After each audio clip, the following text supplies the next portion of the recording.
Dear students, जैसे कि optics में अभी आपको relative refractive index, absolute refractive index और रिफ्लेक्शन के लॉ समझा चुके हैं, मिरर के बारे में पढ़ा चुके हैं। अब हम आपको रिफ्लेक्शन के कुछ टॉपिक पढ़ाने जा रहे हैं, जैसे कि क्या, वो देख लीजिए। ये आपके पास रिफ्रैक्शन है, तो रिफ्रैक्शन में हम आपके पास जो टॉपिक पढ़ेंगे वो मैं आपको लिख देता हूँ। वो क्या है? रिफ्रैक्शन में जो हम पढ़ेंगे टॉपिक वो हमारे पास क्या है? रिफ्रैक्शन थ्रू स्लैब, स्लैब बोले तो ग्लास स्लैब, ठीक है बेटा। Next refraction through lens, next refraction through prism. तीन मैंने आपको बताया, refraction through glass slab, refraction through lens and refraction through prism. यहां पे हम दो तरीके से पढ़ेंगे। इसमें एक पढ़ेंगे सिंगल रिफ्रैक्शन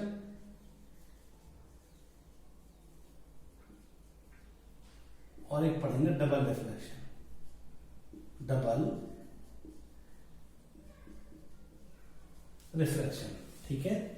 इसमें लेंस तो आप जानते हैं, बहुत सारे होंगे, वो प्रिज्म से हम ये सब चीजें यहाँ डिस्कस करने वाले हैं, तो ये आप नोट बिल्कुल कीजिएगा। तो अब हम आगे चलते हैं। सबसे पहले हम चलेंगे रिफ्रैक्शन थ्रू ग्लास स्लैब। तो रिफ्रैक्शन थ्रू ग्लास स्लैब में देखिए क्या करते हैं। तो पहला टॉपिक लेते हैं, क्या पहला टॉपिक लेते हैं refraction through glass slab, refraction through glass slab, ठीक है। और रिफ्रैक्शन थ्रू ग्लास स्लैब में भी सबसे पहले हम क्या लेते हैं? सिंगल रिफ्रैक्शन, यानी कि सिंगल रिफ्रैक्शन।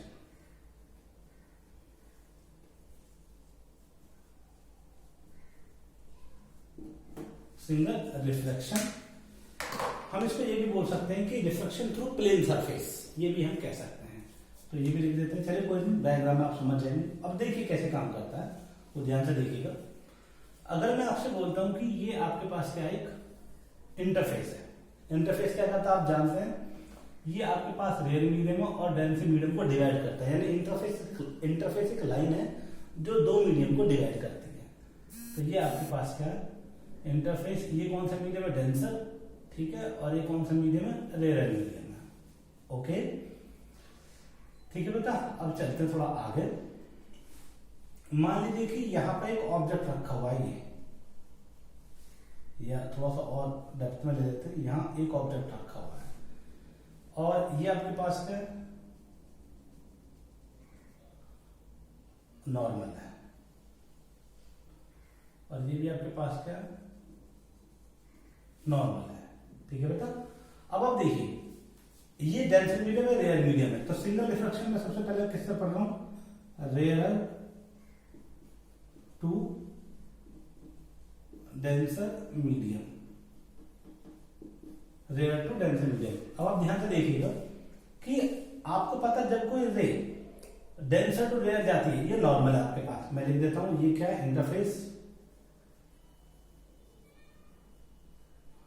और ये क्या? नॉर्मल, और ये भी क्या? नॉर्मल,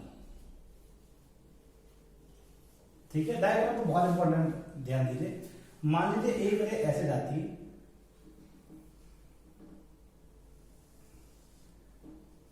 ऐसे जाती है, और आप जानते हैं जब डेंसर टू रेयर जाती है तो नॉर्मल से आगे हो जाती है रिफ्लेक्टेड रे। तो ये नॉर्मल से आगे हो गया ये। तो ये कौन सी रे है? Reflected ray. कौन सी रे है? Reflected ray. तो मैं लिख देता हूं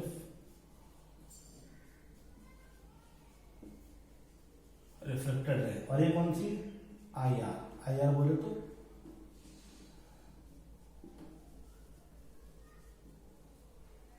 इंसिडेंट रे, ठीक है। ये एंगल आपके पास देखिए, ये नॉर्मल के साथ एंगल बना, तो ये क्या होगा आपके पास? आई, ठीक है बेटा। ये आई एंगल हो गया, और ये एंगल क्या हो गया आपके पास? आर, ठीक है। अब इमेज कैसे बनाते हैं? इमेज आप जानते हैं, जो आपके पास रिफ्लेक्टेड रे होती है उसको हम बैक में डॉट डॉट डॉट डॉट मिला देते हैं, तो ये हम इसको मिला देते हैं।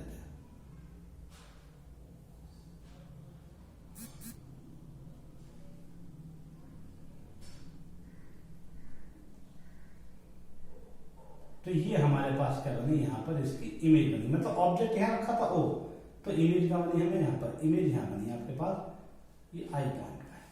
ओके बेटा, और हम ये मान लेते हैं कि ये जो डेप्थ है यहाँ से यहाँ तक की वो कितनी है, h, और जबकि यहां से यहां तक की डेप्थ का मान लेते हैं, हमें मान लेते हैं h डैश, क्या मान लेते हैं, h डैश। ओके, तो ये होगी आपके पास h और ये क्या होगी, h डैश, कहां से, इंटरफेस से। ओके, ये एंगल कितना आपके पास i, ये एंगल कितना r। अब देखिए ये क्या, कौन सी रे है, ये रिफ्लेक्टेड रे है और ये नॉर्मल है, तो ये जो एंगल हो जाएगा पूरा, ये हो जाएगा आपके पास r। अब ये दोनों लाइन एक दूसरे की क्या है, ये लाइन और ये लाइन एक दूसरे की क्या पैरेलल है, तो ये अगर r होगा तो ये भी क्या होगा, r होगा। ये कौन सा एंगल हो गया, ये एंगल हो गया आपके पास ऑल्टरनेट एंगल। इसी तरीके से अगर ये वाली लाइन और ये वाली लाइन की बात करें तो ये i है, तो ये भी क्या होगा, i होगा, तो इंसिडेंस एंगल हो गया। ठीक है बेटा, तो h को बोलते हैं क्या, h रियल डेप्थ है। कौन सा डेप्थ है, रियल डेप्थ फ्रॉम इंटरफेस। ठीक है बेटा, जबकि h डैश क्या है, h डैश है apparent depth, apparent depth from interface. तो आई होप ये आपको डायग्राम समझ आ गया होगा। अब आप देखिए इस डायग्राम के जरिए मैं आपको थोड़ा सा, मैं इस पॉइंट पे यहां लिख देता हूं, ये जो पॉइंट, ये जो आर है, तो ये इसका मतलब, ये आई आर का मतलब, आई आर का मीनिंग क्या है, आई आर का मीनिंग है इंसिडेंट रे। ठीक है, और आर आर का मतलब क्या है, रिफ्लेक्टेड रे। ठीक है बेटा, आई क्या है, आई है एंगल ऑफ इंसिडेंस, और बेटा आर क्या है, आर है एंगल ऑफ रिफ्लेक्शन। ठीक है, और यहां पर हम मान लेते हैं मीडियम 1 है, यानी n1 की वैल्यू 1 यानी कि एयर है, और यहाँ में n2 क्या मान लेते हैं n, यानी कि यहाँ पर डेंस मीडियम की वैल्यू n है, n2 की वैल्यू n है। ठीक है, ये रिफ्लेक्टिव इंडेक्स है।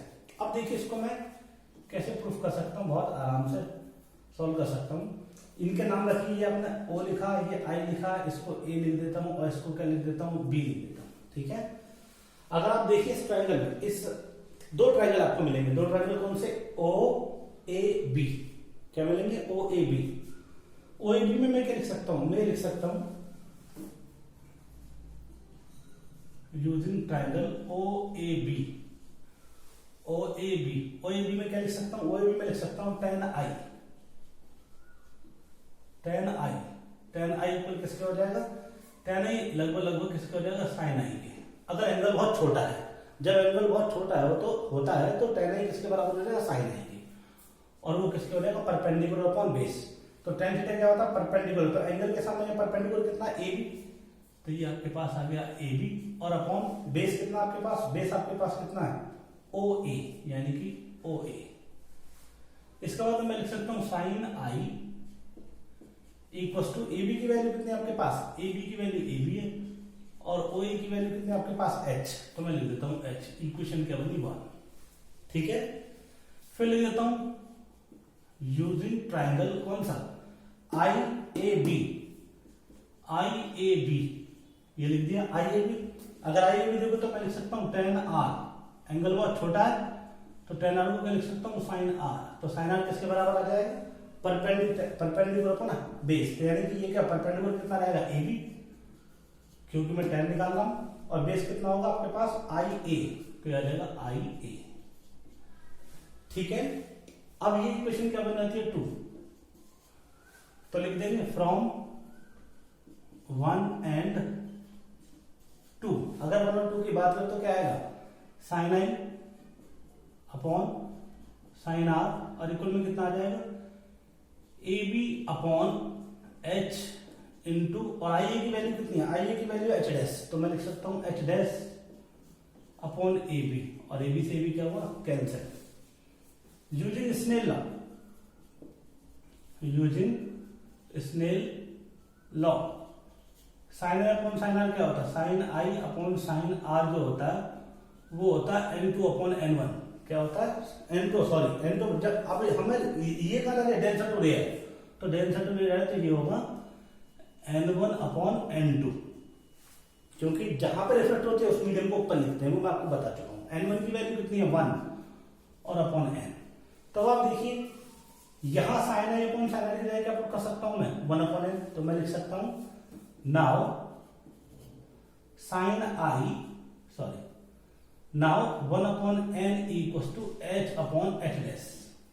तो h डैश की वैल्यू कितनी है, h डैश की value i h upon n। तो इसको बोलते हैं क्या, h डैश को एप्लेन डेप्थ, और h को क्या बोलते हैं रियल डेप्थ, और n को क्या बोलते हैं रेफ्रेक्टिव इंडेक्स। ये आपके पास मैंने प्रूफ किया है क्या, कि कोई ऑब्जेक्ट कहां रखा था और कहां वो दिखाई दे रहा है। ठीक है, तो ये आपके पास क्या है, h डैश का मतलब एप्लेन डेप्थ, और h का मतलब रियल डेप्थ, और n का मतलब रिफ्लेक्टिव इंडेक्स। इसको अच्छे से पढ़िए, नहीं समझ आया तो हम मुझसे दोबारा डिस्कस कर सकते हैं। चलिए मैं इसमें थोड़ा और मूव करता हूं। अभी मैंने h डैश निकाला है, ठीक है बेटा। अब आपसे एक क्वेश्चन और पूछ सकता है यहाँ पर, कि वो क्या पूछ सकता है कि आप ये बताइए ऑब्जेक्ट यहाँ रखा था, अब वो यहाँ दिखाई दे रहा है, तो कितना शिफ्ट हो गया, क्या शिफ्टिंग पूछ लेते हैं, कैसे कैलकुलेट करेंगे। तो मिटा देता हूं इसको, तो देखिए जरा सब ध्यान से अच्छे से।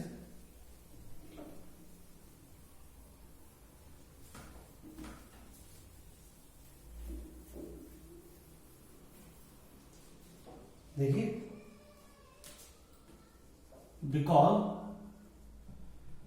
h dash equals to h upon n, ये लिख दिया। ठीक है, इसको क्या बोलते हैं एप्लेन डेप्थ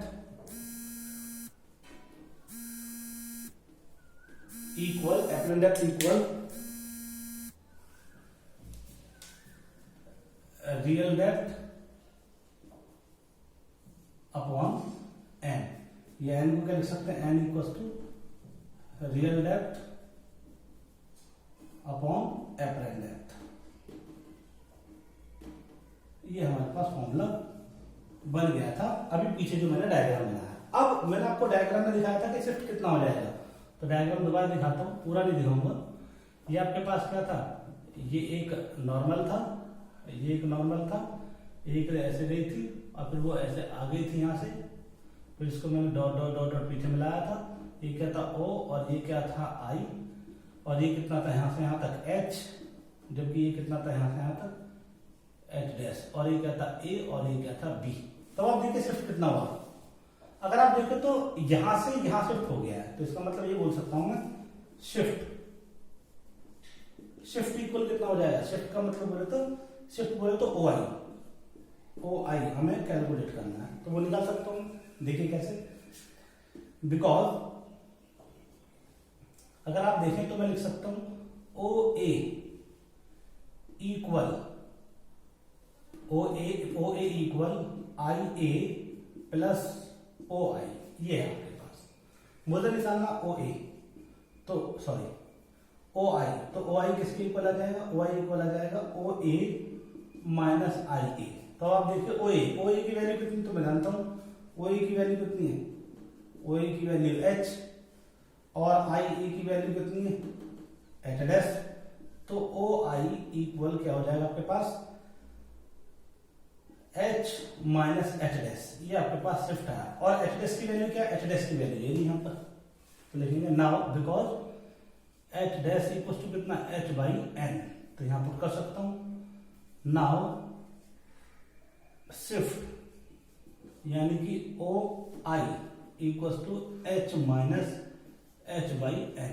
तो शिफ्ट कितना आया, तो जो शिफ्ट आपके पास आया है वो कितना है h ब्रैकेट में 1 माइनस 1 बाई n। ये आपके पास शिफ्ट आ गया। ठीक है, ये हमने शिफ्ट कैलकुलेट किया है कहां से और ध्यान से देखना, हमने केवल कौन सा रिफ्लेक्शन किया, सिंगल रिफ्लेक्शन, एक बार ही रिफ्लेक्शन हुआ है बस।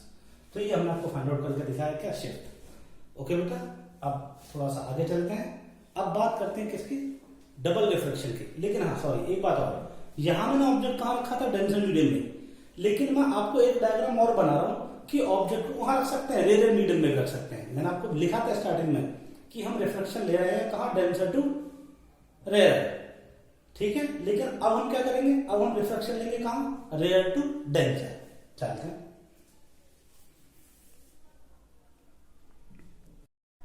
डियर स्टूडेंट्स, नाउ जैसे कि मैंने आपको बताया था कि डेंसर टू हम रेयर मीडियम में गए।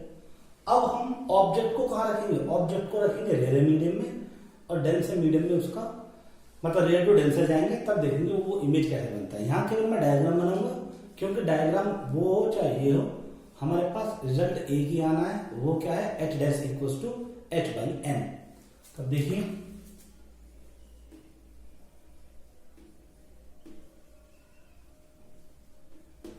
रेयर टू डेंसर, तो देखिए कैसे करेंगे। अगर आपके पास यहां पर एक ऑब्जेक्ट रखा हुआ है, ओके, और ये आपके पास का नॉर्मल है और एक नॉर्मल ये है, और सपोज मानिए अब आपके पास क्या होगा, एक ऑब्जेक्ट अगर यहां रखा हुआ होगा तो अब देखना चाहते हैं इमेज कहां बनेगी। थोड़ा सा एक काम करें, थोड़ा और डाउन लग लेते हैं। ये आपके पास एक ऑब्जेक्ट है, ऑब्जेक्ट बोले तो ओ। अब यहां से क्या जाएगी, करिए ये कौन सा मीडियम है, रेयर, और ये कौन सा मीडियम है, डेंसर। ये डेंसर मीडियम है। अब अगर मैं इसका रे डायग्राम तो रे ऐसे जाएगी और कैसे जाएगी, क्योंकि तो आप जानते हो जब रेयर टू डेंसर जाती है तो वो नॉर्मल की तरफ बेंड हो जाती है। तो ये एंगल कितना आपके पास आई, और जबकि ये एंगल कितना आएगा आपके पास आ, ठीक है बेटा।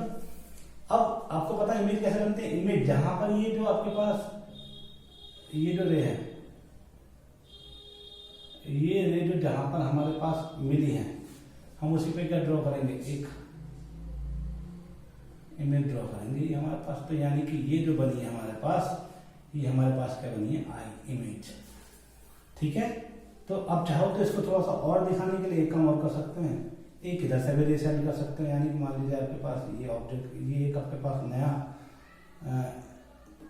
नॉर्मल है, एक ऐसे आती है और ये भी नॉर्मल की तरह बेंड हो जाती है। तो ये एंगल कितना हो जाएगा, आई, और एंगल कितना हो जाएगा, आर, और इस रे को भी पीछे में लाएंगे तो ये कितना मिलेगा,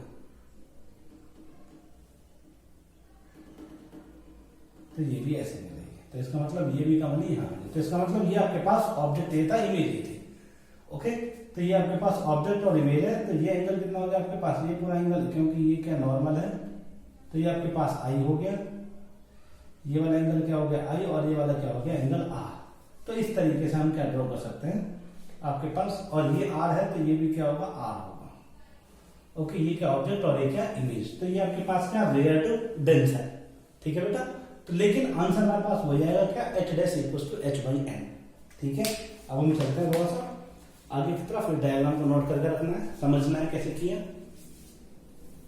अब चलते हैं थोड़ा आगे, वो क्या है बेटा, देखिए डबल रिफ्लेक्शन। मैंने आपको दूसरा फॉर्मूला बताया, डबल रिफ्लेक्शन। डबल रिफ्लेक्शन का मीनिंग क्या होता है, डबल रिफ्लेक्शन मतलब एक ही स्लैब में दो बार रिफ्लेक्शन है। कैसे, लाइक ऐसे,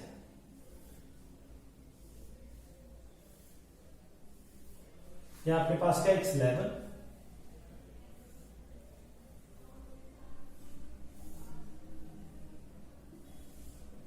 ये आपके पास स्लैब है, और स्लैब में ये आपके पास स्लैब का ये जानते हैं, ये स्क्रैच है, लाइक ये ग्लास है, ग्लास स्लैब है, और इसकी थिकनेस कितनी है आपके पास, टी थिकनेस की ये स्लैब है। अब रे ये नॉर्मल है, एक नॉर्मल, ये रे ऐसे जाती है, और ये रे ऐसे मुड़ जाती है। तो ये आपके पास क्या है, दूसरा नॉर्मल है, ठीक है बेटा। ये आपके पास ये एक नॉर्मल है, और ये एक आपके पास नॉर्मल है, ओके।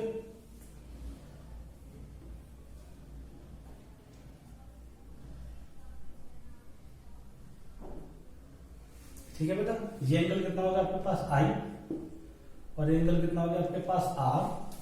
अब ये एंगल, अब आप देखिए ये क्या है, ये है रेयर टू डेंसर। तो रेयर टू डेंसर में क्या होता है, जो रिफ्लेक्टेड रे तो नॉर्मल की तरह बेंड हो जाती है, और जो डेंसर से रेयर में जाएंगे तो वो अब ये हो जाएगी, यानी कि ये ऐसे हो जाएगी, तो अब आप देखिए ये एंगल आर होगा, तो क्योंकि दोनों क्या है, ये पैरेलल लाइन है, अगर आप इसको मिलाएंगे ऐसा और इन दोनों को मिलाएंगे तो ये पैरेलल है, तो ये एंगल आर होगा, तो ये भी एंगल आर होगा, क्योंकि कैसा एंगल है, रिफ्लेक्टेड एंगल है।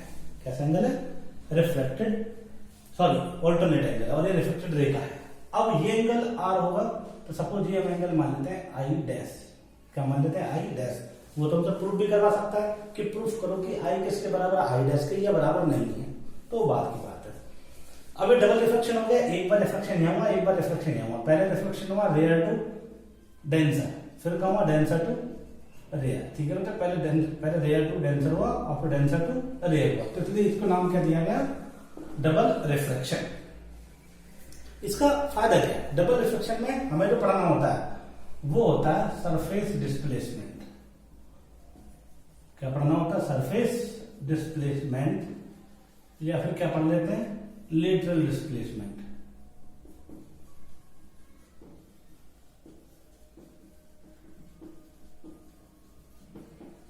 और क्या पढ़ते हैं, लेटरल डिस्प्लेसमेंट, या तो क्या बोलते हैं सरफेस डिस्प्लेसमेंट, या क्या बोलते हैं लेटरल डिस्प्लेसमेंट। और लेटरल डिस्प्लेसमेंट क्या होता है वो मैं आपको बताता हूं। देखिए अगर ये स्लैब ना होती तो इंसिडेंट रे तो ऐसे ही जाती,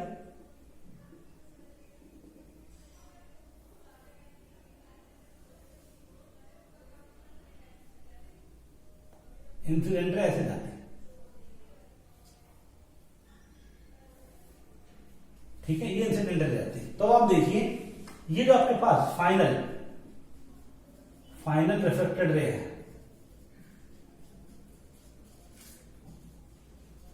और ये कौन से रे है, incident ray, initial incident ray. ठीक है बेटा, कौन सी, इनिशियल इंसिडेंट रे। ये दोनों एक दूसरे के पैरेलल होती है। क्या होती है, पैरेलल। अगर ये पैरेलल होती हैं तो मैं यहां से एक परपेंडिकुलर ड्रॉ करता हूं, यहां से ऐसे, और ये जो डिस्टेंस है डी, इसको क्या बोलते हैं, lateral displacement.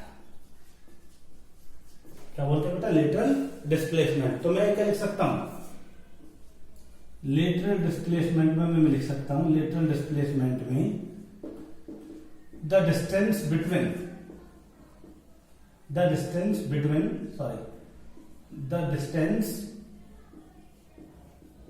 Between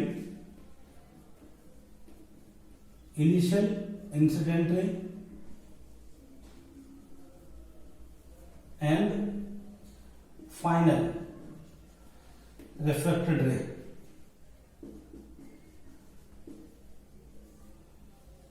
is called lateral displacement, D, lateral displacement. और दोनों ये पैरेलल है, कौन, final reflected ray, initial incident ray, ये दोनों पैरेलल है। अब आप देखिए ये मैं डी को फाइंड आउट कर सकता हूं, कैसे, मान लीजिए ये डिस्टेंस कितना बनता है, ये यहां से यहां तक की वैल्यू, इसका नाम रख लेते हैं, ये आपके पास क्या है, ए, ये आपके पास क्या है, बी, ये आपके पास क्या है, सी, और ये आपके पास क्या है, डी, ये नाम रख लेते हैं। ठीक है बेटा, अगर आप देखो तो बीसी किसके बराबर है, एडी के। तो अब आप ध्यान से देखना, ये एंगल कितना है, आई, तो ये एंगल कितना है, आर। अगर आप देखें तो ये इंसिडेंट रे है, तो ये एंगल कितना हो जाएगा, ये एंगल आपके पास हो जाएगा आई, क्यों, वर्टिकली अपोजिट एंगल है। और ये एंगल कितना हो जाएगा, ये एंगल हो जाएगा आई माइनस आर, क्यों, ये पूरा कितना है, आई है, ये पूरा एंगल कितना आई है, और ये कितना आर है, तो ये वाला एंगल कितना बचेगा, आई माइनस आर। ठीक है, छोटा आई भी बना सकते हो, नो प्रॉब्लम। तो अब इसको मैं सॉल्व कर सकता हूं, देखो यूजिंग ट्राइंगल, कौन सा ट्राइंगल ले लेता हूं मैं, कौन सा, A B C, triangle A B C. अगर मैं एबीसी की बात करता हूं तो मैं लिख सकता हूं sine i equal to perpendicular upon, ये जो है साइन आई नहीं, sorry, sine r equal to क्या लिख सकता हूं, परपेंडिकुलर अपॉन हाइपोटेन्यूज। अब आप देखिए मेरे पास क्या अवेलेबल है, मेरे पास टी अवेलेबल है। अगर मेरे पास ये टी अवेलेबल है तो इसका मतलब ये परपेंडिकुलर हो गया, ये बेस हो गया, और ये हाइपोटेन्यूज हो गया। तो फिर इसका तो अच्छा मैं क्या लिख दूं, कॉस आर ले देता हूं।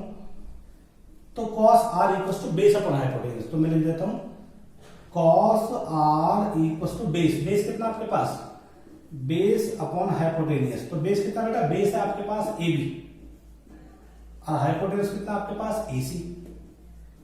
तो इसका मतलब cos r किसके इक्वल आता है, ए बी। ए बी कितना यहां से है, ए बी किसके बराबर है, टी के। तो मैं लिख सकता हूं टी अपॉन ए सी, इक्वेशन क्या बनी 1। फिर लिख सकता हूं यूजिंग ट्राइंगल, कौन सा, यूजिंग ट्राइंगल मुझे क्या निकालनी है, डी निकालनी है। तो मैं लिख सकता हूं ए और यहां लिख देता हूं ई पॉइंट।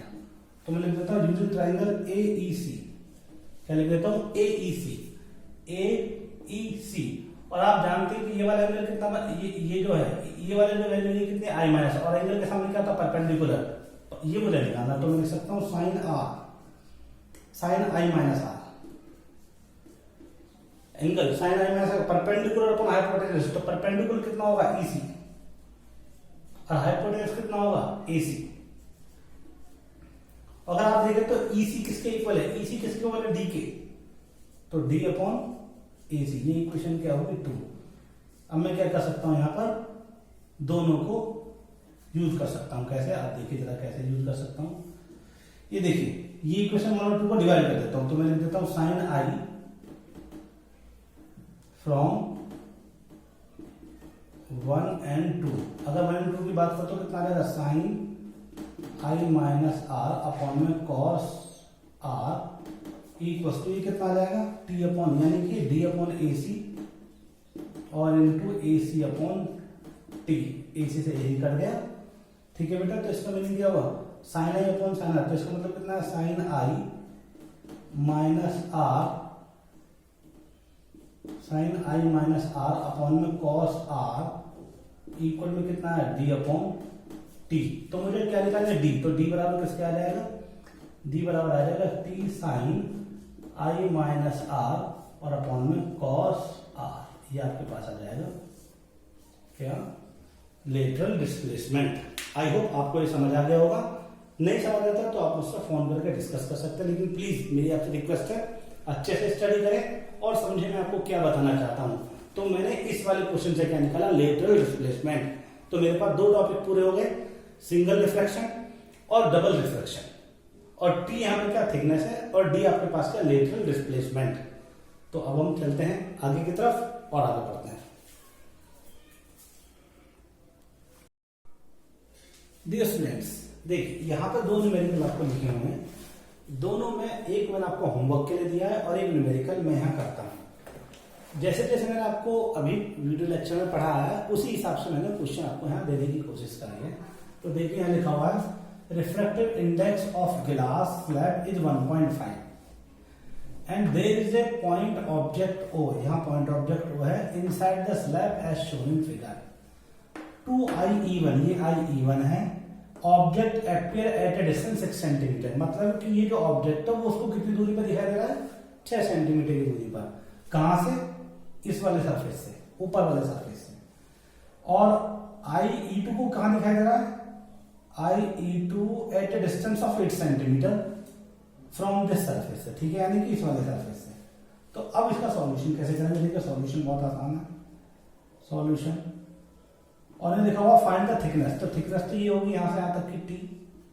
तो यानी टी किसके इक्वल हो गया, d1 प्लस d2। और मैंने भी आपको एक फॉर्मूला बताया था, ये वाला formula, n h dash equals to h by n।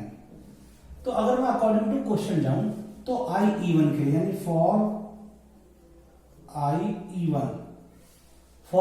E1 H dash कितना है, एच डैश है 6 सेंटीमीटर, क्योंकि लिखा हुआ है कि वो उसको अपियर हो रही है, अपियर मतलब इमेज दिख रही है। तो एच डैश की वैल्यू कितनी है, एच डैश कितना 6, तो कितना है 6, और जबकि एच की वैल्यू कितनी मान लिया आपने, d1 मान लिया यहाँ पर। तो लिख देंगे 6 इक्वल d1 और अपॉन में इसकी वैल्यू कितनी है, n की वैल्यू है 1.5, यानी रिफ्रैक्टिव इंडेक्स। तो n की वैल्यू कितनी है 1.5, तो लिख दिया 1.5।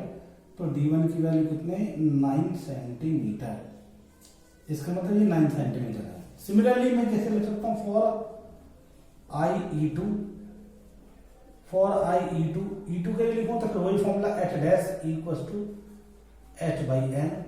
तो देखिए एच डैश कितना है, इसके लिए जो एच डैश है अपीयर हो रहा है कहां पर 8 सेंटीमीटर, यानी एच डैश की वैल्यू 8 और एच की वैल्यू कितनी है d2 है और अपॉन में n की वैल्यू कितनी है 1.5।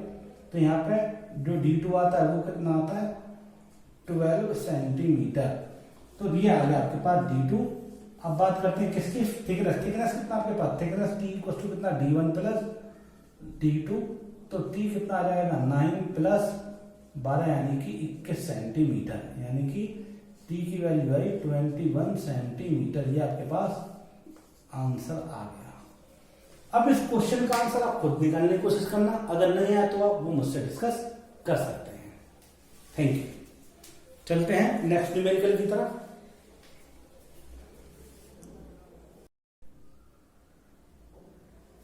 डियर स्टूडेंट्स, अब बात करते हैं क्या reflection through lens. Reflection through lens, अब देखिए रिफ्लेक्शन थ्रू लेंस क्या है। लेंस आप जानते हैं, लेंस हमारे पास क्या होता है। तो सबसे पहले क्या करते हैं, इसको पढ़ते हैं कि एक ग्लास स्फीयर होता है। क्या होता है, ग्लास स्फीयर,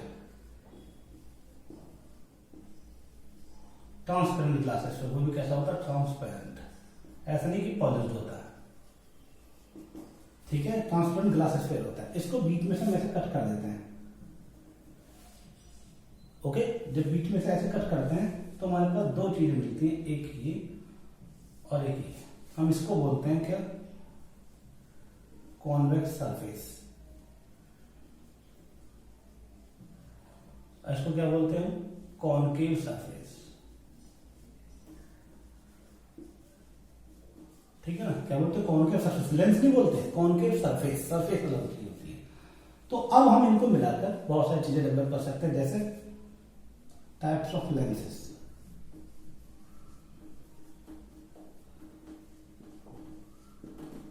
कैसे, देखिए पहला मान लीजिए मैं बताता हूं ये, और एक आपके पास बनाता हूं ये, और एक आपके पास बनाता हूं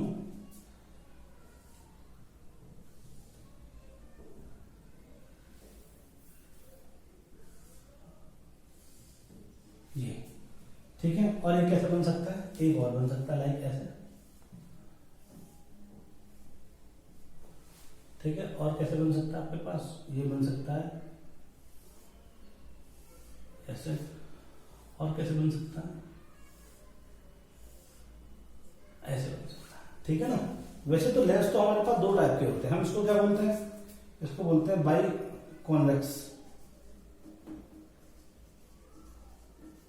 इसको क्या बोलेंगे, प्लेनो कॉन्वेक्स, इसको क्या बोलेंगे, कॉन्वेक्स मेनिस्कस, कॉन्वेक्स मेनिस्कस।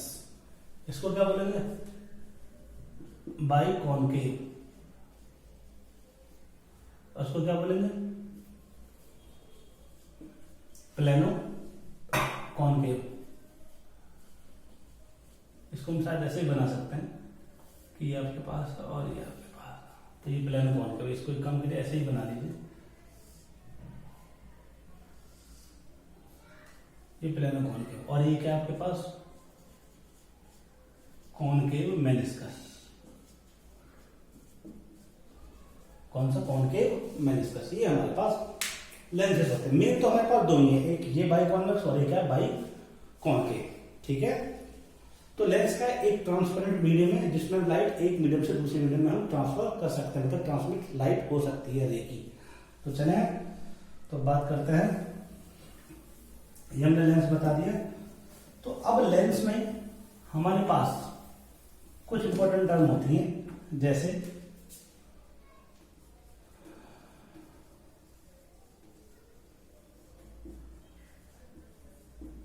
वो क्या होती है, लाइक ऐसे। देखिए मान लीजिए कोई लेंस ऐसे रखा हुआ है, ये लेंस ऐसे रखा हुआ है, तो कोई क्या चीज क्या कहलाती है और क्या नाम देते हैं, तो ये ध्यान रखिए। तो इसको बोलते हैं क्या, principal axis.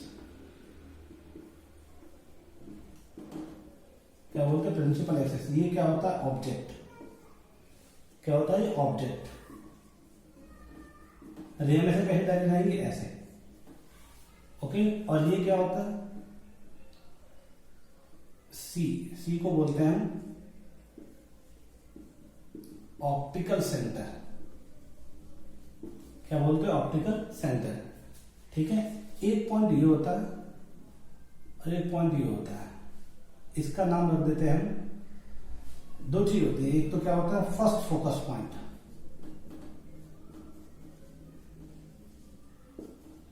First focus point, और एक दूसरा होता है सेकंड फोकस पॉइंट। ठीक है बेटा, कौन कौन सा फर्स्ट फोकस पॉइंट और सेकंड फोकस पॉइंट, वो क्या होता है देखिए।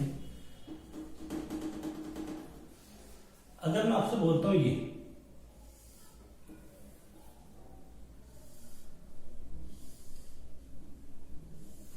आपके पास, और यहां पे एक ऑब्जेक्ट रखा हुआ है, और रे ये आपके पास का मीडियम लाइन है इन दोनों के बीच का। तो अगर एक रे ऐसे जाती है और ऐसे हो जाती है, ठीक है, तो इसको बोलते हैं F1। क्या बोलते हैं इसको? F1। तो इसको बोलते हैं फर्स्ट फोकस पॉइंट। क्या बोलते हैं इसको? First focus point. ठीक है बेटा। और अगर मान लीजिए सपोज ऐसे हो,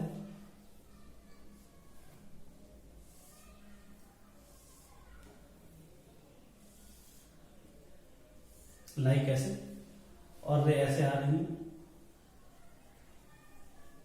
लाइन रे ऐसे आ रही है और ये ऐसे मीट कर रहे हैं, इसको बोलते हैं F2। यानी कि इसको क्या बोलेंगे आप? F2 को second focus point, second focus point. क्या बोलेंगे? Second focus point.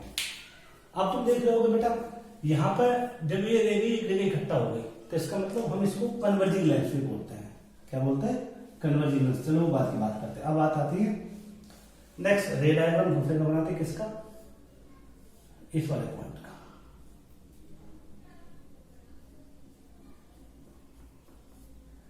इस लेंस का।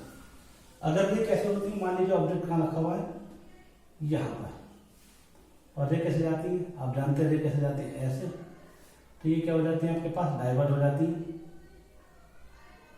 इस तरीके से, और रे ऐसे जाएंगे तो वो भी ऐसे हो जाएंगे। तो ये जो इंसिडेंट रे हैं और ये रिफ्लेक्टेड रे हैं। अब जो रिफ्लेक्टेड रे यहां आकर मिली है,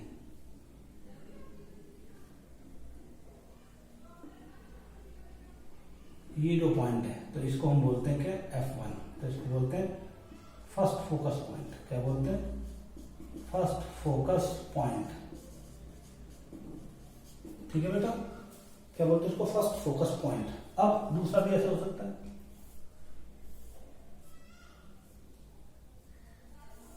ये आपके पास है।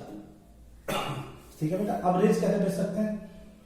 रेस को हम दूसरे तरीके से भेज सकते हैं। कैसे? पैरेलल से, ऐसे, और ऐसे भेज सकते हैं। और ये कैसे जाती है? ये ऐसे। ठीक है। तो ये जो दोनों रे हैं, ये आपके पास ऐसे मिलेंगे। ठीक है। तो ये आपके पास क्या है? ये आपके पास F1, यानी कि आपके पास सेकंड फोकस पॉइंट है। ओके। कौन सा पॉइंट है? ये सॉरी, ये आपके पास फर्स्ट फोकस पॉइंट है। सॉरी, ये डायग्राम थोड़ा दोबारा बनाता हूं। ये आपके पास क्या है? सेकंड फोकस पॉइंट है।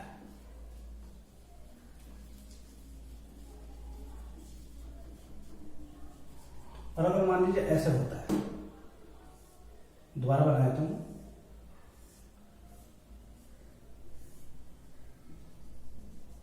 कि रेज ऐसे आ रही है,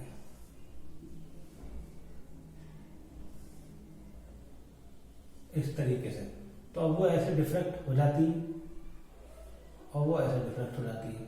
तो अगर आप देखो तो ये जो इंसिडेंट रे हैं, ये यहां मिलती,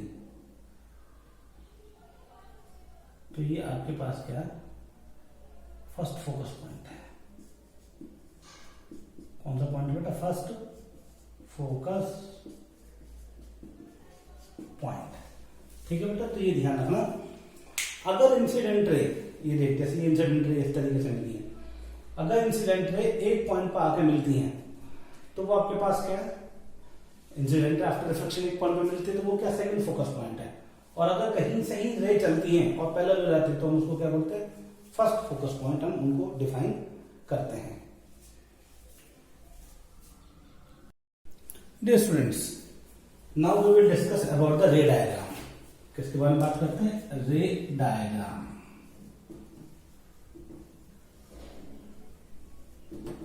रे डायग्राम से सबसे पहले आपको जानना बहुत जरूरी है, वो क्या है, number 1 first focus point.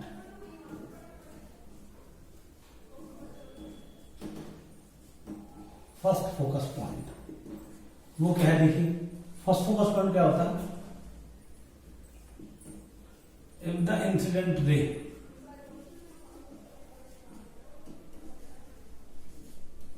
meet at a point, comma, this point is called first focus point.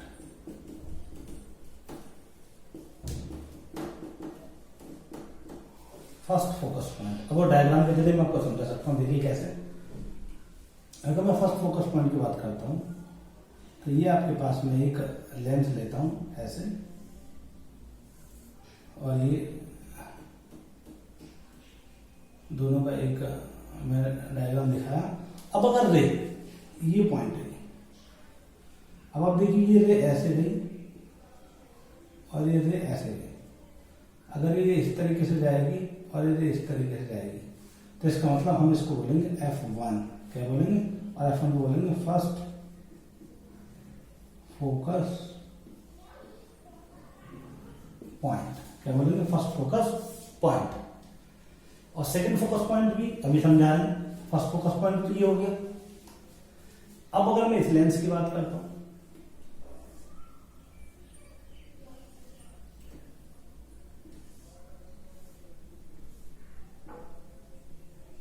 ये कौन सा, ये है आपके पास बाइकॉनकेव और ये क्या है, बाइकॉन्वेक्स।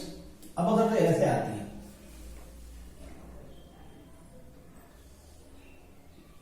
और प्रिंसिपल एक्सिस के पैरेलल हो जाती है,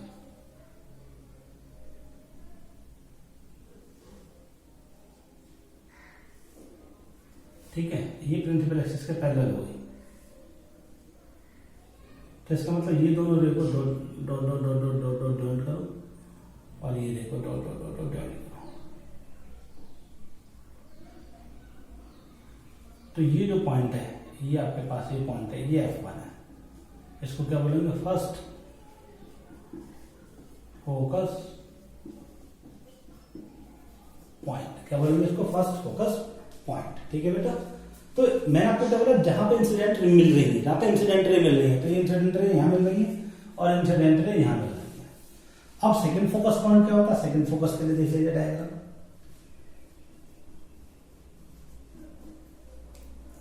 सेकंड फोकस पॉइंट वो क्या, देखिए सेकंड फोकस पॉइंट में डायग्राम में दिखाया था लाइक ऐसे।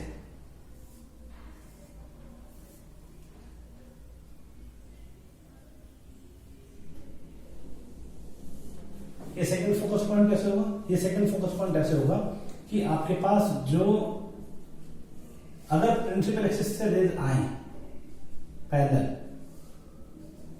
और वो ऐसे मीट हो जाती है,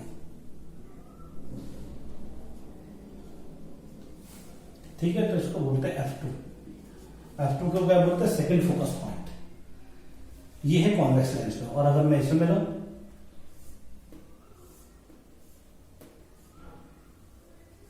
तो देखिए इसमें कैसे मिलेगा। अगर मान लीजिए आपके पास रेज पैरेलल आती है तो वो डिफ्लेक्ट हो जाएंगे ऐसे, और ये ऐसे हो जाती है, ये ऐसे डाइवर्ट हो जाएंगे। तो इसका मतलब जहां पे ये रे मीट करेंगे,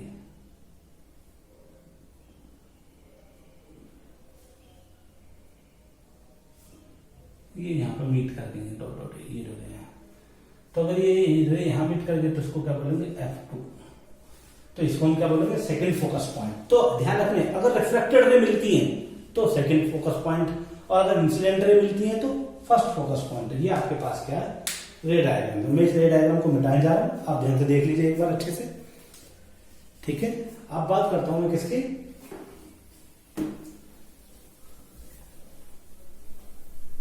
रे डायग्राम कैसे कैसे ड्रॉ कर सकते हैं और कैसे ड्रॉ नहीं कर सकते हैं। तो देखिए जरा,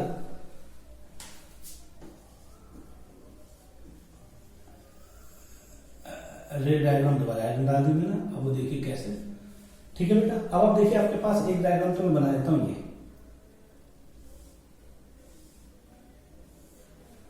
ये कौन सा पॉइंट है 2F,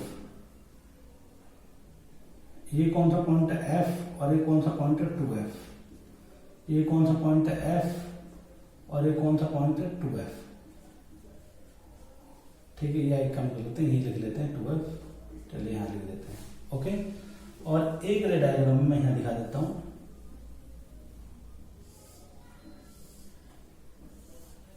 ये आपके पास क्या F, और ये आपके पास क्या है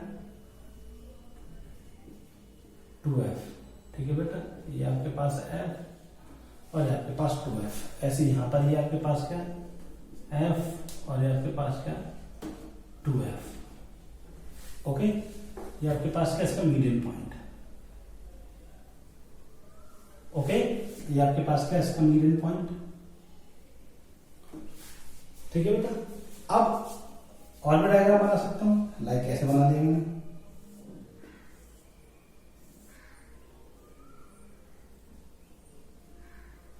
तो ये आया आपके पास। अगर आप देखें तो मेरे पास क्या है, ये आपके पास क्या है फर्स्ट फोकस पॉइंट, और ये आपके पास क्या है 2F। ऐसे यहां पर ये क्या बना देता हूं F, और आगे क्या बना देता हूं 2F। इनमें सब मैं डायग्राम बनाऊंगा।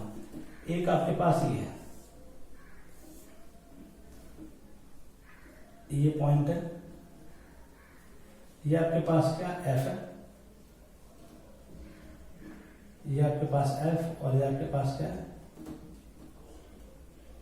2F। ये आपके पास क्या है F, और ये आपके पास क्या 2F। ये मैंने आपको यहां दिखा दिया, ओके। बहुत सारे डायग्राम है। तब देखिए रे कैसे, मान लीजिए सबसे पहले ऑब्जेक्ट का रखा हुआ है यहां पर, इसको मतलब आप देखिए ऑब्जेक्ट का रखा हुआ है बियॉन्ड 2F, यानी कि ना F पर ना 2F पर, 2F से पीछे रखा हुआ ये ऑब्जेक्ट है, हाइट ऑब्जेक्ट। तो रे हमेशा कहां से चलानी है, एक रे तो चलानी है प्रिंसिपल एक्सिस के पैरेलल, और एक रे कहां चलानी है, ये जो पॉइंट है इस वाले पॉइंट को बोलते हैं ऑप्टिकल सेंटर। क्या बोलते हैं इसको, ऑप्टिकल सेंटर। तो ये आपके पास देखिए एक रे ऐसे जाएगी प्रिंसिपल एक्सिस के पैरेलल, ओके, और वो ऐसे होकर जाएगी, ठीक है। और एक रे कैसे जाएगी, एक रे जाएगी ऐसे। तो जहां पर ये कटे हैं, जहां पर कट हुआ है वहीं पे क्या बनेगा, एक इमेज बनेगा। क्या बनेगा यहां पर एक इमेज। तो ये क्या बनेगा आई डैश और आई, और ये क्या बना ओ और ओ डैश। तो यहां पर जो इमेज बनेगी ना, ये इमेज जो बनेगी मैं लिख सकता हूं इमेज जो बनेगी, ये लिख सकता हूं inverted real inverted and diminished, real inverted और डिमिनिश्ड इमेज बनेगी यहां पर, ठीक है बेटा, ये ध्यान रखना। अब एक ऑब्जेक्ट यहां रखा हुआ है, ऑब्जेक्ट अब क्या कर देते हैं, अब ऑब्जेक्ट को हम प्लेस कर देते हैं, क्या चलिए ऑब्जेक्ट को हम प्लेस कर देते हैं दोनों के बीच में, यहां प्लेस कर देते हैं। तो यहां प्लेस कर देते हैं दोनों के बीच में, ये ऑब्जेक्ट कर दिया। अब रे कैसे जाएगी, वही एक प्रिंसिपल एक्सिस के पैरेलल। तो ये आपके पास यहां से हुई ये F पॉइंट है, और ये कैसे जाएगी सेंटर ऑफ, यहां से यहां से। ध्यान रखना जब भी कोई लेंस के सेंटर से जाती है तो कहीं भी डाइवर्ट नहीं होती है। तो ये आपके पास क्या है यहाँ ये आएगी। तो ये आपके पास जो यहां मिली है, ये जो रे मिली है आपके पास जहां पर कट हुआ है यहाँ पर क्या बनी है, ये बोल सकते हैं कि यहाँ पर थोड़ी लार्ज बनी है, यानी कि मैग्नीफाइड इमेज बनी है। तो हम लिख सकते हैं क्या, यहाँ भी रियल इन्वर्टेड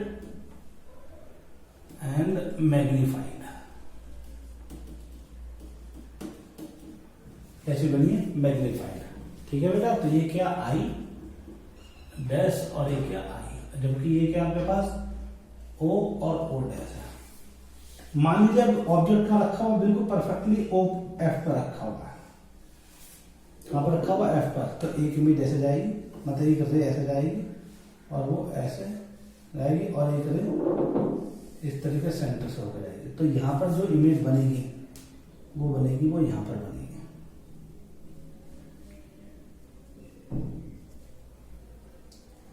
तो डायग्राम में ये आई डैश है और ये आई है, तो यहां पे जो इमेज बनेगी वो क्या बनेगी, इमेज, ये ले देता हूं real inverted and same size की इमेज बनेगी। कैसी इमेज बनेगी, सेम साइज की, यानी कि दोनों का साइज क्या होगा, सेम। ये क्या ओ और ये क्या ओ डैश।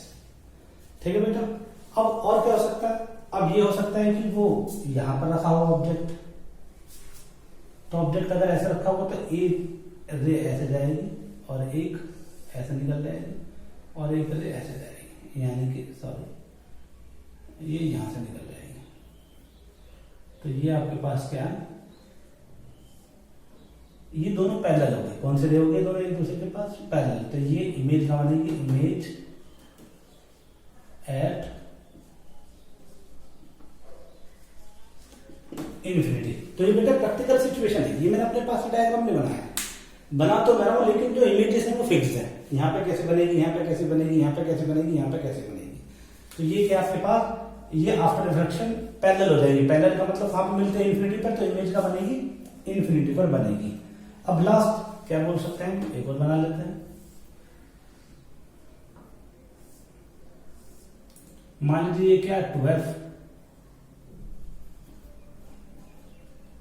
और ये क्या f, ये क्या आपके पास f और ये क्या आपके पास 2f। चलिए वो बाद में रख देंगे। और ऑब्जेक्ट कहां रखा हो, यहां पर।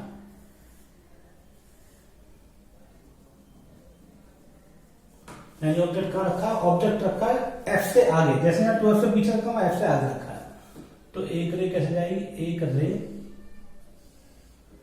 ऐसे जाएगी प्रिंसिपल एक्सिस के पैरेलल और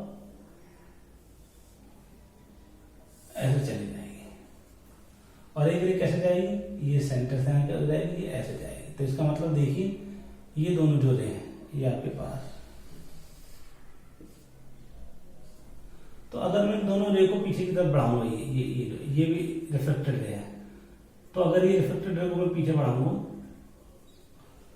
और ये ऐसे बढ़ाऊंगा, तो इसका मतलब ये यहां कहीं मिलेगी। तो इसका मतलब ये इमेज यहां बनी। तो मैं लिख देता हूं, ये क्या था, f था और ये क्या था 2f था, और इमेज यहां बनी, यानी कि ये जो बनेगी डॉट डॉट डॉट डॉट बनेगी। तो इसका मतलब मैं क्या बोल सकता हूं कि ये यहां पर जो इमेज बनी है, ये क्या आपके पास o, ये क्या आपके पास o डैश, और ये क्या आपके पास i डैश और i। तो इसका मतलब मैं बोल सकता हूं जो इमेज बनी है वो कैसे बनी है, वर्चुअल इमेज, और कैसे बनी है, मैग्नीफाइड। कैसे बनी है, वर्चुअल इमेज बनी और मैग्नीफाइड बनी है। तो वो इमेज कैसे बनी है, वर्चुअल और मैग्नीफाइड बनी है। ये आपके पास क्या है, रे डायग्राम। तो अच्छे से इनको देखिए, नहीं समझ आते तो आप मुझे कॉल कर सकते हैं। जैसे मैंने डायग्राम बनाया है, इमेज का फॉर्मेशन बिल्कुल ऐसे ही होगा थ्रू लेंस।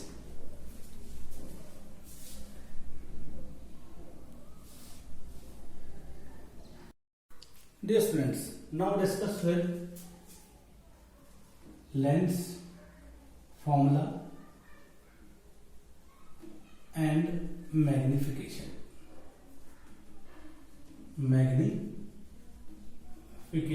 तो देखिए लेंस फॉर्मूला और मैग्निफिकेशन में हम बात करते हैं, वो कैसे आपको कैलकुलेट करना है। अब आप देखिए बहुत सिंपल तरीके से कर सकते हैं। अगर बात आती है किसकी, मैग्निफिकेशन की, तो मैग्निफिकेशन क्या होता है वो देख लीजिए। It is the ratio of height of image to the height of an object is called linear magnification.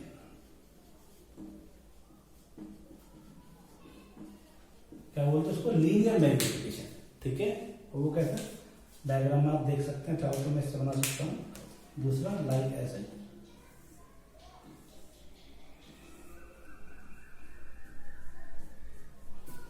तो ये क्या आपके पास हाइट है, यानी कि ओ डैश, और एक रे कैसे जाती है, ये सेंटर ऑफ कर्वेचर से ये ऐसे, तो यहां से यहां तक सीधे निकल जाएगी, तो ये आपके पास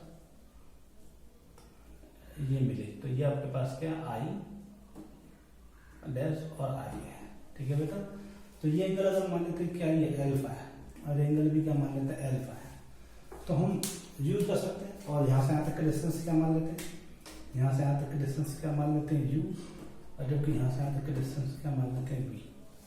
ठीक है, तो हम देख सकते हैं ये दोनों क्या आपके पास सिमिलर ट्राइंगल है, तो मैं लिख सकता हूँ ट्राइंगल यूजिंग ट्राइंगल कौन सा, ये मैं क्या मानता हूँ सी, तो लिख देता हूँ सी ओ डैश, तो क्या आ जाएगा टेन अल्फा, और टेन अल्फा क्या आ जाएगा परपेंडिकुलर अपॉन बेस, यानी परपेंडिकुलर कितना ओ डैश अपॉन बेस कितना है ओ सी। ओके, इसकी हाइट क्या मान लेते हैं h1 और इसकी हाइट क्या मान लेते हैं h2। इसी तरीके से लिखेंगे यूजिंग, तो यहाँ लिख देते हैं h1 अपॉन में ये डिस्टेंस कितनी है u, और वो भी किसमें माइनस में, किसमें बेटा माइनस में। यूजिंग ट्राइंगल क्या दे लेते हैं, यूजिंग ट्राइंगल कौन सा सी I dash, C I dash, तो कितना आ जाएगा टेन अल्फा, और टेन अल्फा को किसका आ जाएगा परपेंडिकुलर अपॉन बेस, यानी कि आई डैश, और अपॉन में कितना आ जाएगा सी आई।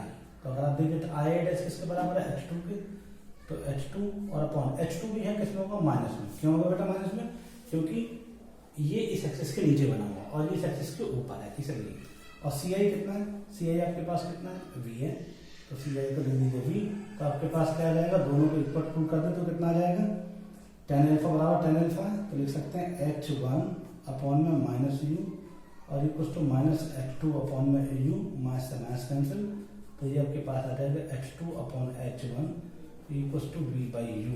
और h2 अपॉन h1 को क्या बोलते हैं मैग्निफिकेशन, और उसको कैसे दिखाते हैं m से, ये आपके पास इक्वेशन बन जाएगी मैग्निफिकेशन की। ठीक है बेटा, तो ये आपके पास का फॉर्मूला किसका मैग्निफिकेशन का।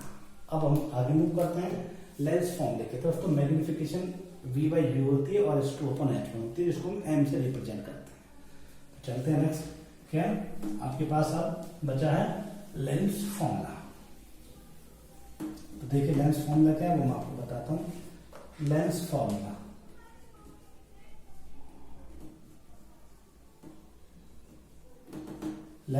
देखिए क्या होता है, लेंस फॉर्मूला आप जानते हैं ये होता है 1/f equal to 1/b minus 1/u, ये होता है। तो हम इसका डायग्राम ड्रॉ कर लेते हैं, कैसे करेंगे। v को क्या बोलते हैं आप, v बोलते हैं आपके इमेज डिस्टेंस, ये तो सभी जानते हैं आप इमेज डिस्टेंस, और u को क्या बोलते हैं, u को बोलते हैं ऑब्जेक्ट डिस्टेंस, और f को क्या बोलते हैं फोकल लेंथ, f को क्या बोलते हैं फोकल लेंथ हम इसको कहते हैं। ठीक है बेटा, तो अब चलते हैं लेंस फॉर्मूला कैसे ड्रॉ करते हैं। तो देखिए सबसे पहले मैं डायग्राम बनाऊंगा, डायग्राम में देखिए आपके पास क्या ये एक लेंस है, प्रिंसिपल एक्सिस है, ये आपके पास का ये इसका मीडिएटर पॉइंट है, और ये आपके पास क्या रखा हुआ एक ऑब्जेक्ट की ये आपके पास क्या ओ डैश, तो मैं एक रे ऐसे भेजता हूँ प्रिंसिपल एक्सिस के पैरेलल, तो आप जानते हो कहाँ से जाते हैं फर्स्ट फोकस पॉइंट से, कैसे जाते हैं फर्स्ट फोकस पॉइंट से, ये आपके पास आ जाता है। उसके बाद एक रे मैं सेंटर ऑफ कर्वेचर से दे देता हूँ, सेंटर ऑफ कर्वेचर से सीधे निकल जाएगी, वहां से कोई डाइवर्ट नहीं होती यहाँ मिला, और एक रे मैं कर देता हूँ यहाँ से, और जो प्रिंसिपल एक्सिस के पैरेलल हो जाती है, यानी कि तो ये जहाँ तीनों रे आपस में मिलेंगे तो वहां पर क्या बन जाएगा, आई डैश और आई इमेज बन जाएगी। ठीक है, ये आपके पास रेती जो ऐसे गई और प्रिंसिपल एक्सिस के पैरेलल हो गई, ये यहाँ पर मिले हैं। ठीक है बेटा, तो ये आपके पास क्या है, ये रे ऐसे गई तो इसका नाम रख दीजिए ये ओ, ये इसका नाम रख दीजिए आपके पास क्या, ये इसको रख दीजिए F1 और ये रख दीजिए F2 और ये रख दीजिए आपके यहाँ C point centre of curvature, और ये नाम रख दीजिए A और ये रख दीजिए B। ठीक है, और ये आपके पास सारे नाम मैंने प्लेस करते हैं, अब इसको हम सॉल्व कर सकते हैं। अब देखिए कैसे, मैग्नीफिकेशन का फॉर्मूला तो आप जानते हैं, मैग्नीफिकेशन का फॉर्मूला तो ये अगर वो H1 है और ये क्या आपके पास H2 है, तो मैं लिख देता हूँ ये कितना H1 और ये कितना H2। अब H2 अपने आप माइनस में आएगा, अगर आएगा तो वो हमें कैलकुलेट करने की जरूरत नहीं है। तो अब देखिए आपके पास दो ट्राइंगल लिखे होंगे, एक आपके पास ये वाला ट्राइंगल और ये वाला ट्राइंगल, कौन सा, यूजिंग ट्राइंगल, ये काम कर लेते हैं हम, ये वाला ट्राइंगल यूज कर लेते हैं, दिस ट्राइंगल और दिस ट्राइंगल। तो अगर आप देखिए ट्राइंगल हमारे पास कौन सा, यूजिंग ट्राइंगल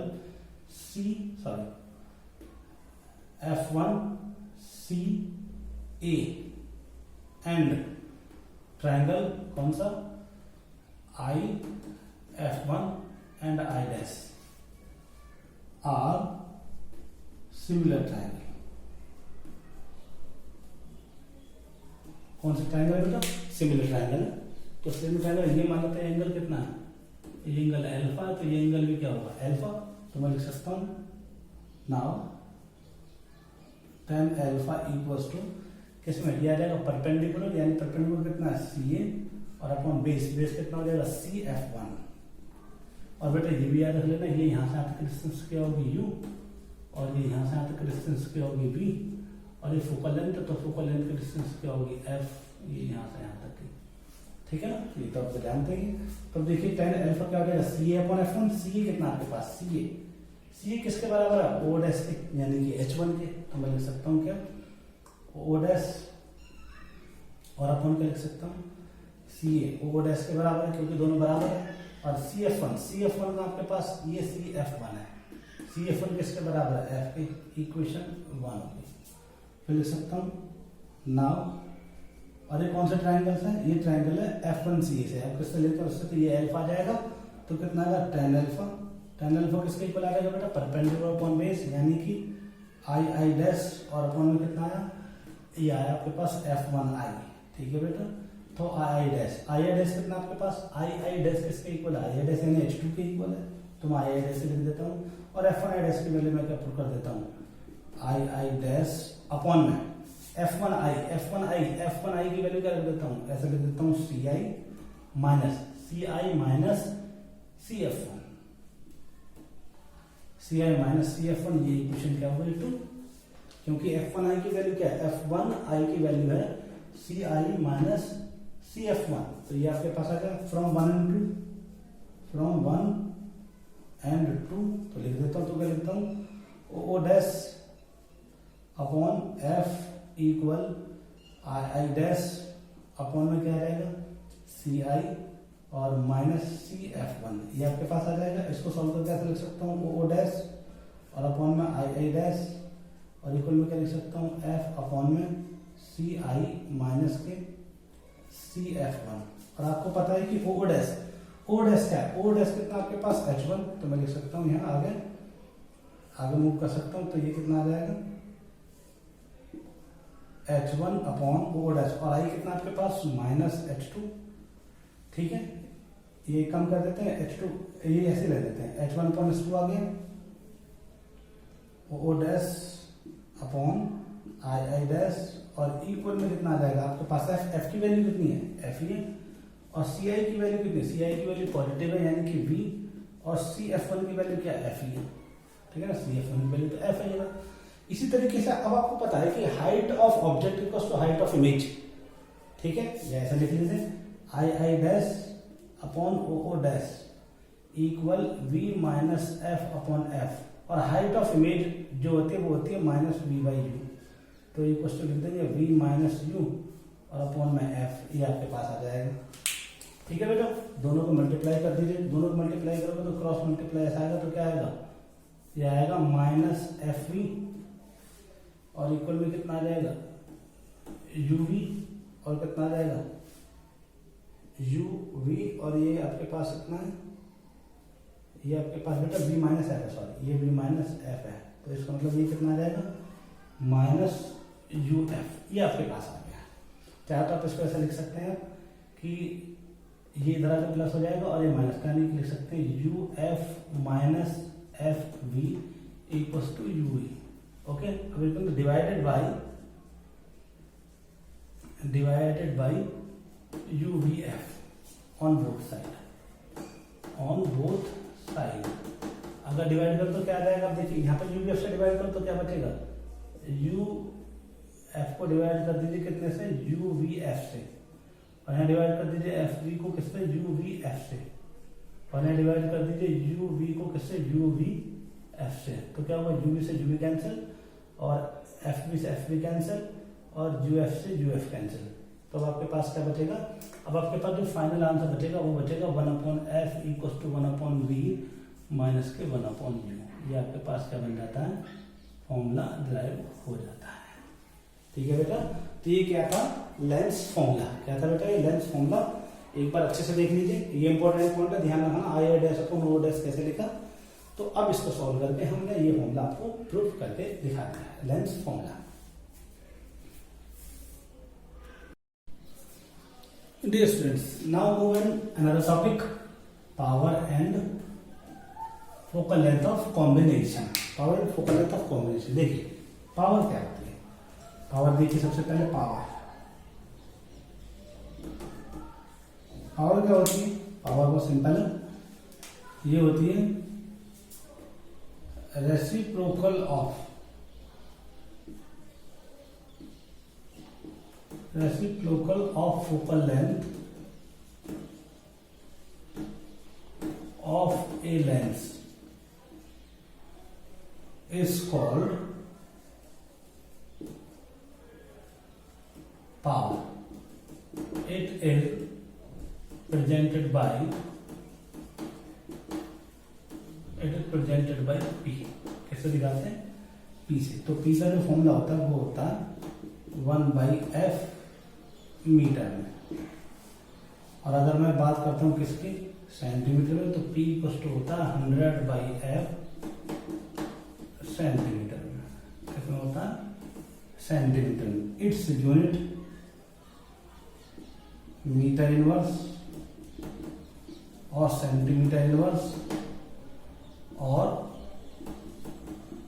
डायोप्टर होती है। क्या होती है, डायोप्टर।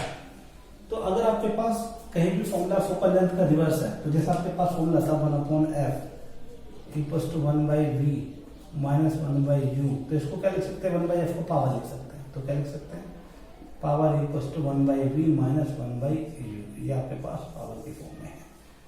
किसके फॉर्म में है, पावर की फॉर्म में, जो हमने आपको बताया। अब दूसरा टॉपिक लिखा हुआ है, ये तो बहुत सिंपल है। दूसरा टॉपिक लिखा हुआ है combination, focal length of combination. वो क्या है,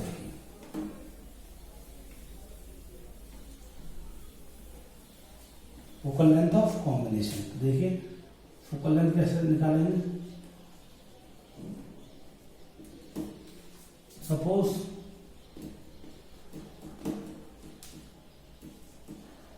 two lenses are placed in contact in air,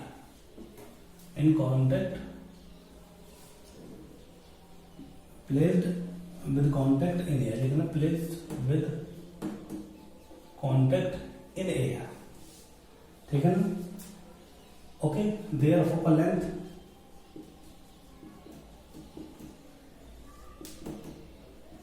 f1 and f2, ठीक है, as shown in फिगर। तो देखिए बेटा कैसे बना, ध्यान से देखिएगा, अगर मान लीजिए आपके पास का एक लेंस ये रखा हुआ है और वो बेटा थिन लेंस है। कैसे लेंस है? Thin lens. तो अगर आपके पास एक लेंस ऐसे है और एक लेंस ऐसे है और ये दोनों का डिस्टेंस यहां से मेजर होगा और एक ऑब्जेक्ट रखा हुआ है यहाँ पर, तो यहां से यहां तक की डिस्टेंस कितनी है? यू। ठीक है बेटा, यहां से मेजर की जाएगी क्योंकि थिन लेंस है ना इसलिए। और ये आपके पास क्या है इनकी मीडिएटर पॉइंट है ऐसे ही, ठीक है ना, ये आपके पास मीडिएटर पॉइंट है। अब आप सोचिए ये लेंस क्या है, इसका फोकल लेंथ कितना f1, इसका फोकल लेंथ कितना s2, ये लेंस कितना l1 और ये लेंस कितना l2। ओके, ये हम नाम सकते हैं। अब आप देखिए क्या होता है, जब हम रे डायग्राम करते हैं तो रे डायग्राम में पहला इमेज कौन बनाएगा? Lens l1। फिर जब लेंस l1 इमेज बना देगा तब क्या होगा, वो जो इमेज है वो लेंस 2 के लिए किसका काम करेगा? ऑब्जेक्ट का। और ऐसे ही न्यूमेरिकल करना है। देखिए कैसे, एक रे ऐसे जाती है और ये ऐसे और ऐसे मुड़ जाती है, दो बार मुड़ी। देखिए एक बार यहां रिफ्लेक्ट हुई और एक बार यहां रिफ्लेक्ट हुई है। क्यों? क्योंकि अगर मान लीजिए ये वाला लेंस ना होता, L2 ना होता, तो ये रे ऐसे जाती। इसका मतलब क्या हुआ कि ये इमेज बनती I डैश पर और ये इमेज का बनी है अभी I पर। किसकी वजह से? लेंस L2 की वजह से। तो अब देखिए मैं क्या लिखता हूं यहां पर, ध्यान से देखना कि if N object is placed at point O from ये C मान ले, from C separated by a distance U। अब लिखेंगे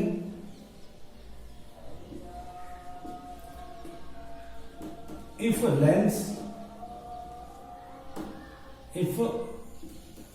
lens L2 is not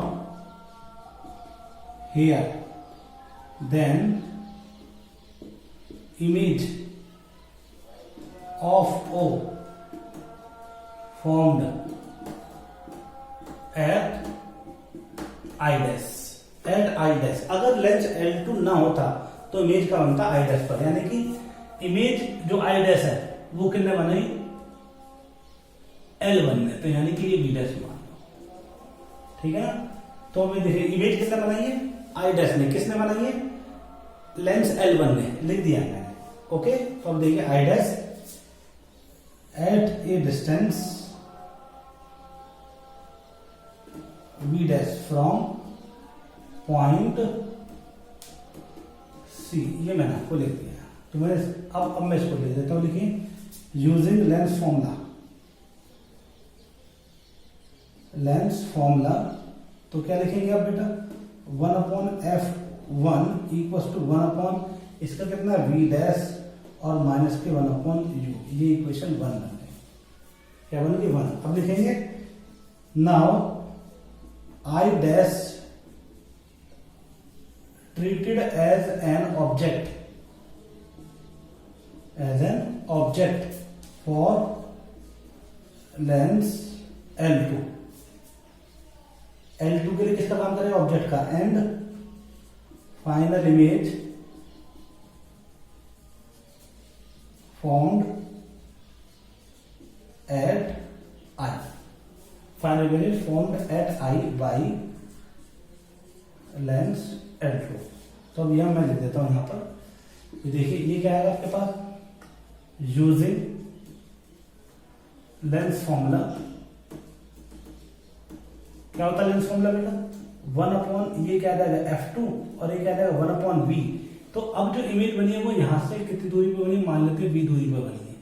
तो इसका मतलब ये v डिस्टेंस है। ये क्या आपके पास? ये आपके पास क्या है? अब u की जगह प्लेस करेंगे, यानी कि ये क्या आ जाएगा आपके पास?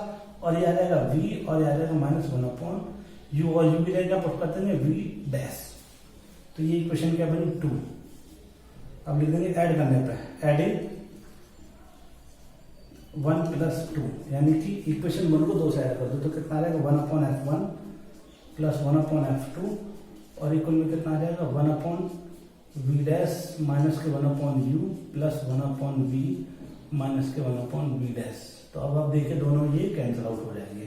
तो आपके पास क्या बचेगा, आपके पास फॉर्मूला बचा 1/f1 minus plus 1/f2 equal to 1/v minus के 1/u। तो अब देखिए 1/v माइनस 1/u क्या होता है, लेंस फॉर्मूला टोटल का। तो ये आ जाएगा आपके पास 1/f1 प्लस 1/f2 और इक्वल टू में क्या आ जाएगा 1/f। ये आपके पास आ जाएगी।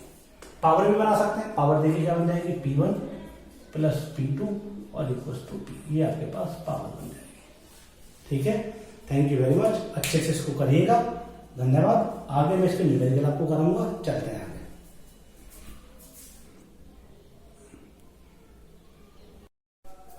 डियर स्टूडेंट्स, मैंने आपको फिर यहाँ 2 नए क्वेश्चन दिए हैं। लिखा हुआ है क्लियरली एक, find the distance of image from A convex lens of focal length 20 centimetre if object is placed at a distance of 30 centimetre from the lens, also find its magnification. तो देखिए question बहुत आसान है, solution में ले लेता हूं। Solution ये है,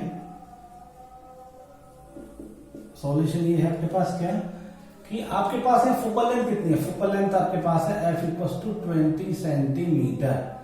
अब ये नेगेटिव होगी पॉजिटिव होगी पता लगे, कैसा लेंस है, कॉन्वेक्स लेंस है, तो ये पॉजिटिव ही होगी। ठीक है बेटा, क्योंकि फोकल लेंथ जो होती है कॉन्वेक्स लेंस की वो पॉजिटिव होती है।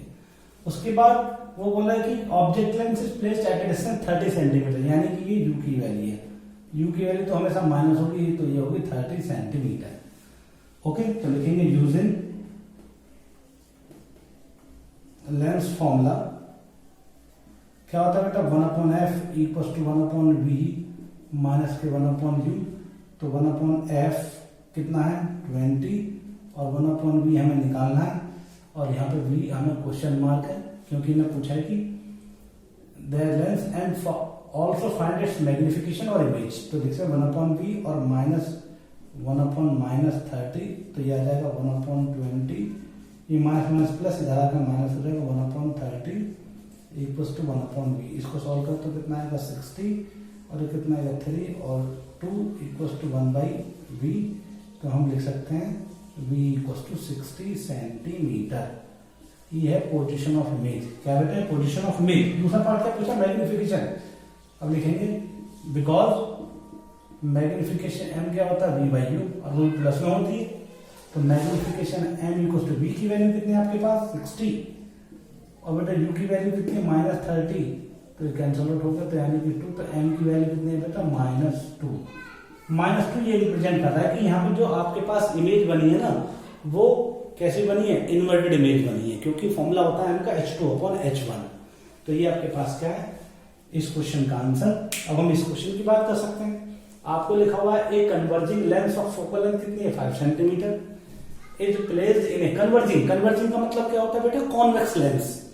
कन्वर्जिंग लेंस को बोलते हैं कॉन्वेक्स और जबकि डाइवर्जिंग लेंस को बोलते हैं कॉनकेव। कन्वर्जिंग इसलिए बोलते हैं क्योंकि वो रे को कन्वर्ज कर देता है और डाइवर्जिंग इसलिए बोलते हैं वो रे को डाइवर्ट कर देता है। तो आपके पास फोकल लेंथ एक ऐसे और एक ऐसे ये दोनों कांटेक्ट में रखे होंगे इस तरीके से। कांटेक्ट में मतलब दो एक दूसरे के, तो हम ये लिख सकते हैं कि ऑलमोस्ट ऐसे इस तरीके से कांटेक्ट में रखे हुए हैं। तो एक का फोकल लेंथ कितना, एक का फोकल लेंथ है f1 कितना आपके पास वो है 5 सेंटीमीटर, यानी कि मैं सॉल्यूशन अगर करूं तो ये सॉल्यूशन आ जाएगा f1 कॉन्वेक्स लेंस है तो ये होगा +5 और बेटा इसका ये f2 कितना हो जाएगा आपके पास f2 कितना आपके पास 10 सेंटीमीटर, तो वो कितना होगा -10 सेंटीमीटर, क्योंकि कॉनकेव की जो फोकल लेंथ तो नेगेटिव में होती है। अब लिखेंगे बिकॉज वी नो दैट क्या कि 1/f इक्वल्स टू 1/f1 और प्लस 1/f2। ये फॉर्मूला तो आप जानते हैं, हम ड्राइव भी करा चुके हैं। तो हमें कंबाइंड फोकल लेंथ निकालनी है, तो 1/f इक्वल 1/f1 कितना आपके पास 5 और प्लस 1/ ये कितना -10, तो 1/f इक्वल कितना आ जाएगा आपके पास 10, तो आ जाएगा 2 - 1 यानी कि 1/10। 10, तो यानी कि यहाँ एफ की वैल्यू कितनी आएगी 10 सेंटीमीटर। अब आप देखिए 10 सेंटीमीटर टोटल की जो लेंथ है, दो टोटल कंबाइंड जो है वो प्लस में आई है फोकल लेंथ, तो ले लिख सकते हैं combined lens, combined system behaves like a convex lens. कौन सा लेंस? कॉन्वेक्स लेंस की तरह बिहेव करता है। ये आपके पास अनदर 2 क्वेश्चन है।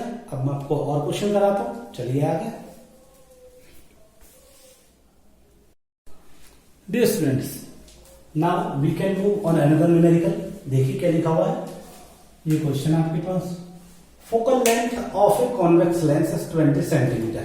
ये एक कॉन्वेक्स लेंस दिया हुआ है 20 centimetre and of a concave lens 40 centimetre. Concave के 40 सेंटीमीटर है।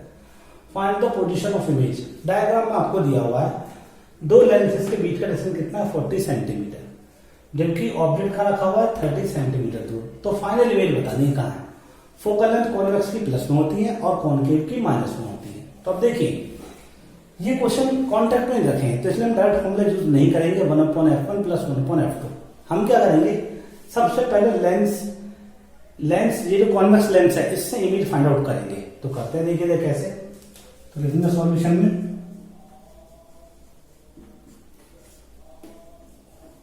फॉर लेंस, मतलब for convex lens, convex lens u की वैल्यू कितनी है बेटा? u की वैल्यू आपके पास -30 सेंटीमीटर। फोकल लेंथ कितनी है 20 सेंटीमीटर। तो लिखते हैं using lens formula, using lens formula. तो लिखते हैं 1/f इक्वल टू 1/v और -1/u। और v हमें क्या करना है, यहां से मिलेगा। तो मैं लिख सकता हूं 1/f कितना है 20, v पता नहीं -1/-30, तो 1/20 इक्वल टू 1, सॉरी, तो -1/30 1/v यानी कि 63 और 2, और ये हमारे पास कितना आ जाएगा 1/v। तो v की वैल्यू कितनी आ जाएगी 60 सेंटीमीटर। और 60 सेंटीमीटर मतलब ये आइए प्लस में। प्लस का मतलब इमेज कहाँ बनेगी, इमेज अगर मैं इसका डायग्राम बनाऊंगा तो इमेज लगभग यहां बनेगी, यहां पर बनेगी, यानी कि यहां से 60 सेंटीमीटर दूर यहां बनेगी इमेज। कितनी मान लेते हैं आई डैश, क्या लिख लेते हैं आई डैश। तो लिख लेते हैं हम यहां पर थोड़ा समझने के लिए, क्या लिख देते हैं यहां, देखिए क्या लिख दो बेटा मैं, image formed by convex lens treated as an object for the lens, for the concave lens। तो अब ये आपके पास है, ये आपके पास रिजल्ट है कि जो आपके पास ये आई डैश है वो किसके लिए ऑब्जेक्ट का काम करेगा, इसके लिए, लेकिन उसके डिस्टेंस हमें लेंस से चाहिए। तो लिख सकते हैं now object lens for the concave lens which is separated by A distance. ये कितना बचेगा, ये कितना 40 और ये कितना 60, तो यहां से आते कितना बचेगा, ये बचेगा 20 सेंटीमीटर। तो कम कर लेते, थोड़ा सा यहीं रख लेते हैं 20 सेंटीमीटर। तो ये आपके पास ही है, ठीक है। तो at a distance 20 centimetre from the concave lens, concave lens that is u equal कितना हो जाएगा माइनस, सॉरी अब राइट साइड में है तो इसका मतलब u इक्वल प्लस 20 सेंटीमीटर। अब फोकल लेंथ कितनी है -40 सेंटीमीटर। तो लिखेंगे again using formula, again using lens formula. तो लेंस फॉर्मूला क्या आएगा बेटा, 1/f equal to 1/v minus 1/v। फिर दोबारा आ जाए तो 1/f कितना है, ये है -40 और इक्वल 1/v कितना है, हमें निकालना है फाइनल भी, और -u कितना आपके पास 1/20। तो ये माइनस प्लस ही रहेगा, तो यहाँ पे कितना रहेगा -1/40 और प्लस 1/20 इक्वल टू 1/v। चाहे तो इसको यहाँ लिख दीजिए। तो 1/v इक्वल टू कितना रहेगा, एलसीएम कितना रहेगा 40 और -1 + 2। तो 1/v इक्वल टू कितना रहेगा 1/40। तो v की वैल्यू कितनी रहेगी 40 सेंटीमीटर। इसका मतलब ये जो इमेज बनेगी वो 40 सेंटीमीटर दूर बनेगी। 40 सेंटीमीटर दूर कहाँ, और ये पॉजिटिव आया है। पॉजिटिव का मीनिंग है कि इमेज यहां से और आगे 40 सेंटीमीटर, मतलब ये जो आई डैश था ना, अब वो आई बनेगा यहाँ पर। ये भी कितना दूर होगा, ये यहां से 40, यानी कि यहां से 40 सेंटीमीटर, यानी कि ये भी कितना 20, तो ये भी कितना हुआ 20 सेंटीमीटर। तो बेटा ये आपके पास क्या है, आंसर है। पॉजिटिव क्यों है, पॉजिटिव का मीनिंग है कि वो राइट साइड में बनेगा। तो ये आपके पास इसका आंसर आ गया है। तो अब आपको पता होना चाहिए, तो मैं लिख दूंगा फाइनल इमेज।